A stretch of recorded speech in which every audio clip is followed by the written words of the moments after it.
Više od 40 godina živim u Beogradu. Od kad znam za sebe, trudim se da popravljam stvari. To sam učio 80-ih u dedinoj radionici na Karaburmi. Vidiš kvar, popraviš ga, pomogneš. Tako su mene učili. Tako ja učim naše dete, iako ona raste u drugačijem vremenu u kojem kao da nema solidarnosti, poverenja, pristojnosti i jednakosti. To vidim kada gledam naš grad. Tačno je da se Beograd menja, ali svi se pitamo za koga i u čiju korist. Da li se menja za naše dobro ili novu elitu? Pohlepa i bezobzirnost ljudi na vlasti su učinili da vazduh, voda, saobraćaj, vrtići, zdravstvo, sve je pitanje politike. Zato smo ušli u borbu za dobar grad.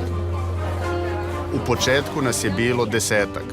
Sada su tu desetine hiljada ljudi. Protestovali smo protiv otimanja parkića, seče na Košutnjaku, izgradnje na Savskom nasipu. Bili smo zajedno na ulici, komšijskim razgovorima, sadnjama drveća i javnim raspravama. Mi znamo šta ovaj grad boli i kako da popravimo kvar. Vreme je da našu borbu prenesemo u institucije. Mi moramo da od Beograda napravimo grad u kojem ćemo planirati budućnost naših porodica. Zato zajedno moramo da pobedimo. Ja sam Dobrica Veselinović i tu sam da bi Beograd ponovo bio dobar grad za sve.